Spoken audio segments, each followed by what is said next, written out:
You want to run 26.2 miles? You want to cover the 140.6 miles of an Ironman race? You don't just show up on that day and do it. You got to work hard. I mean, my marathon training cycles last about 5 months. An Ironman training cycle lasts closer to a year. You can ask my wife and kids, I'd be gone all day on a Saturday, biking and then running. Ask President Obama, is being a leader easy? Ask the CEO of a major company. Ask any squad leader in the U.S. Army, or in the Army. Is it easy to lead other people? Absolutely not. You have to learn to appreciate delayed gratification.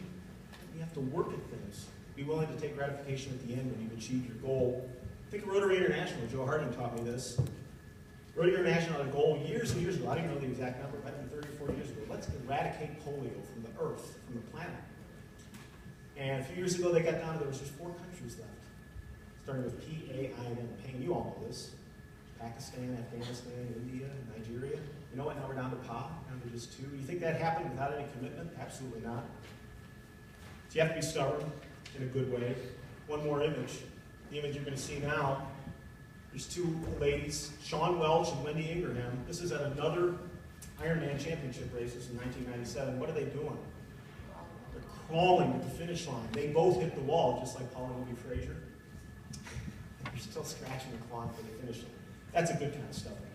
You've got to be stubborn to be successful in life. Rule number 4, you need a plan. Let me ask you something. Where are you going in life?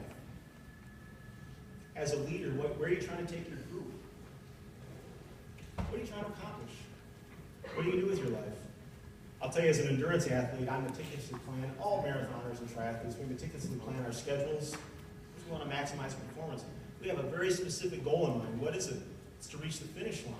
And usually, especially if you've done it a few times, I know this is true with me, I don't want to just reach the finish line.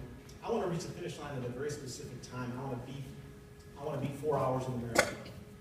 And for a triathlon, I want to beat 15 hours, not quite yet. You need to have a plan. If you don't have a goal, act with the end goal in mind. If you don't have a plan for your life, what you want to do, what you want to accomplish, what you're going to do, you're just going to wander around. Just going to randomly wander around. And by the way, if you do have a plan, if it's not working out, you have to be willing to adjust your plans. You can't lose your temper, like the fat bird. Sorry.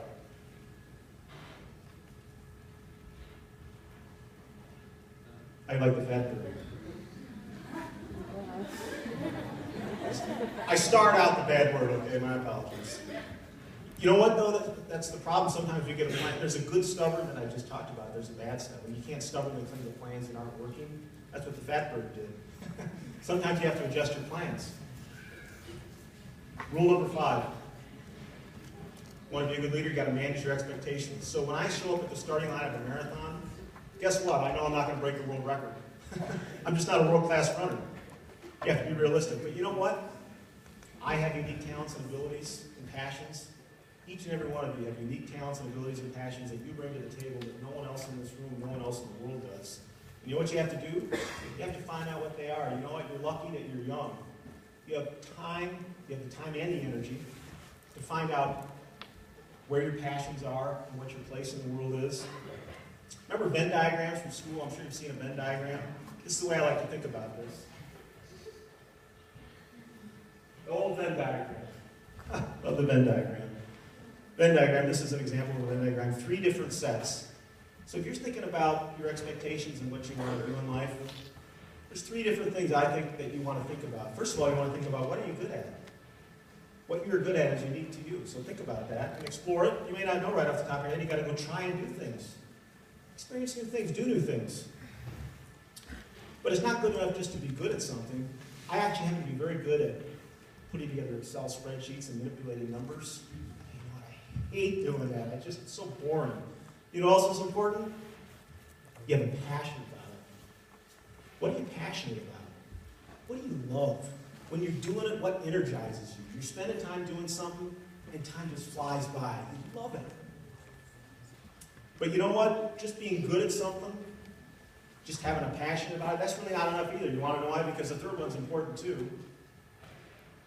You know what? Eventually, you got to get paid. You got to get paid. You don't have to get paid million a year. But you have to support a family maybe. You have to support yourself anyway. Your parents love you, but when you get to be 18, maybe not 18, 22, certainly not 30, you got to go support yourself. So you know what you got to do if you can? This is an ideal. Find that sweet spot. You know where the sweet spot is? It's right in the center of that Venn diagram. Find something you're good at, something you're passionate about, and something someone's willing to pay you to do. Wow, that is the ultimate combination. Think about it. And you're young, you can explore, and you can find that sweet spot, I think. Rule number 6. You know you have to focus on you, and I'm not talking here about selfishness, but let me give you an example. When I'm running in a race, or even when I'm training along the strand, every so often you get this temptation to be in a little mini competition with some other runner. You're running about the same pace that they are, or maybe they have the audacity to pass you. You know, you're in mile 4 of the marathon, and here comes this, who's this guy think he is? He just passed me. You know, there's 20,000 other runners. Why should you notice that someone passed you? But you do. You get competitive. So what do? You speed up a little bit. You pass him. That feels good at the time. You know what? These little mini competitions I've learned to experience, because I made a mistake, all it does is it takes time off your finish time at the end, because you burn energy. You know what? You got to run your own race. And the same is true in life. If you want to be an effective leader, you have to quit comparing yourself to other people. It's easy to do. I do it all the time. Look at Popsicle Boy. He's got a great popsicle. It looks really good to me, but why isn't he happy? Because he's staring at the ice cream cone. The ice cream cone's better. I love the ice cream cone, but he's got a popsicle. You know what? You can do the same thing in your life, metaphorically. You can look at someone else. Maybe they have a better build. You know, I look at some people that are better runners than me, and I envy them because I don't have a runner's frame. I love to run, but I wasn't blessed when I'm a world-class runner. I could agonize about that, but you got to play the cards that you're dealt. So focus on yourself. You have to follow your plan. By the way, you're supposed to have a plan. Remember point number 4, you have to have a plan. Rule number 7, fast starts are worthless. Anyone who's ever done endurance running knows that if you sprint across the starting line, then you're wasting your time. Are you kidding me? You sprint across the starting line, you got 26 more miles to go. It's ridiculous. I love these Rob Lowe commercials. Don't you love the Rob Lowe commercials for DirecTV? He peaked in high school. You know, you can peak too early. You can peak too early in your life. You can certainly peak too early in a race. Rob Lowe, he's sitting there. He's in his Letterman's jacket. He's 40 years old, but he's in his high school Letterman's jacket. He's working at Jack in the Box. Not there's anything wrong with working at Jack in the Box. You know what? First impressions are great. First impressions are good. But you know what's even more important? How you finish. So you can't sprint. If you want to finish things, and I'm just not talking about the macron, I'm talking about your life. I'm talking about every project or every goal you take on in your life. It's great to have these goals. It's great but if you sprint at the start and you never finish, you just pick a bunch of projects and never finish them. Leaders finish projects. I learned that at work. Leaders finish. You got to be a finisher. Rule number 8: borrow, copy, and steal. I mean it. Steal. So what am I showing up there now? Rushmore. What am I doing here? What are you talking about? You know, in the Bible, the book of Ecclesiastes, the author of the book of Ecclesiastes says, there is nothing new under the sun. What do I mean by that? Well, I'm a runner. I do triathlons. I'm constantly exchanging training and racing tips with my buddies. I look at blogs. I look at running magazines, Runner's World. If you want to be an effective or even a great leader, you need to read history. You need to look at examples. Ask someone you know in your life. It could be a parent. It could be a teacher. It could be someone here as a counselor. There are people in your life who are good leaders and you know it. Ask them how they do it. Borrow ideas from them. Copy them. Emulate them. It's a great leadership tip. Also, read history. I know that sounds so boring as an old phobia up here telling you to read history. Go read a biography of Abraham Lincoln. Maybe it's just me. I get thrilled. I've read 4 or 5 different biographies of Abraham Lincoln, and I get almost chills up my spine every time. The great leadership. And you can learn something from people who lived 2,000 years ago. Rule number 9. Have a training buddy. Well, when you get ready for a race, it's great. I'm a morning runner most of the time. I have a good buddy, his name's Boo, and a lot of times Boo and I will text each other, hey Boo, we're going to meet tomorrow morning at, we're going to meet at 0500, we use the military terms, we're going to meet at 0500. And my alarm clock rings at 4:45, and you know the only thing that gets me out of bed is I know that Boo, my friend, is waiting at the park for me to start our run. So just like you need training buddies when you're getting ready for a race, you need a training buddy in life. You know what I mean by that. You need friends. You all know that, right? You all have friends, I hope. Friends are important. I'll tell you what, several things a friend can do for you. And by the way, when you're a leader, forget this lonely leader at the top who's isolated.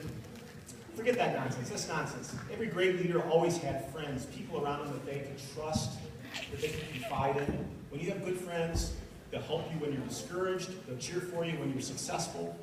They'll nudge you in the right direction if you're getting off track.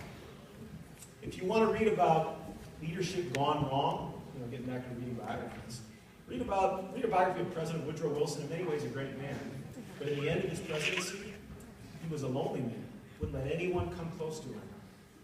He was isolated and he was sick, and the end of his presidency was disastrous. You don't want to be a lonely leader. One more rule. Rule number 10. And by the way, for my money, this is absolutely by far the most important rule of leadership. So write this one down and put like 10 asterisks next to it. You know what great leaders do? Rule number 10. Great leaders serve others.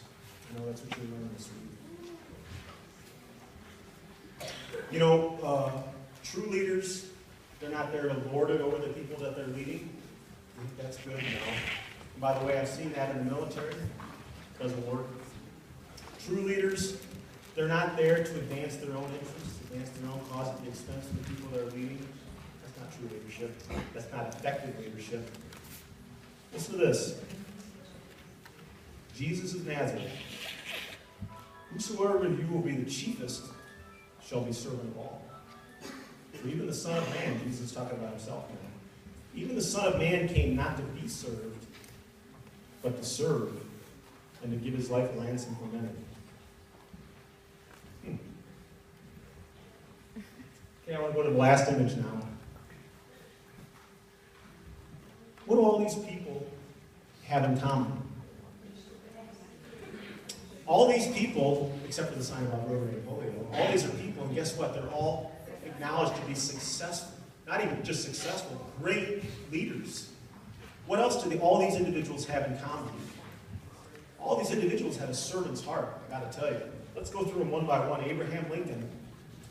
Abraham Lincoln was a great leader. He led our nation through the Civil War. He ended slavery. Guess what? He paid the ultimate price, didn't he? He was murdered. He was murdered because his enemies didn't like what he did as a leader. Mother Teresa, I've always admired Mother Teresa. I think everyone does. Mother Teresa lived in poverty, lived her whole life doing what? Helping people, helping the helpless, living among the helpless. Now here's almost the opposite end of the spectrum. I don't know if you recognize him up there. Bill and Melinda Gates. Bill Gates, one of the richest men in the world. But you know what? He was a great leader in technology and business. That wasn't enough for him, though. He wanted to serve. And so he set up the Bill and Melinda Gates Foundation, donated $28 billion, that's with a B, $28 billion to his foundation. Is dedicated to helping global health and poverty. There he is with some kids, helping some kids somewhere in the world, overseas. The other example you already know about it, I mentioned it, Rotary International. They've dedicated to ending polio on this planet. And finally, last but not least, certainly, Martin Luther King Jr. What a great leader. What did he do? He was instrumental in civil rights for all Americans. And what happened to Martin Luther King Jr.? He certainly had a servant's heart. He died for that cause, didn't he? He was murdered, again, by someone who hated him, who wasn't a servant. So, I want to leave you with those 10, and I want to tell you, you want to run a marathon? You want to do a triathlon? An Ironman triathlon even? Remember the 10 rules. Remember those 10 rules, but if you want to be effective and a successful leader, you want to be a leader, where you are, remember the same 10 rules. Thank you so much. I sure appreciate it.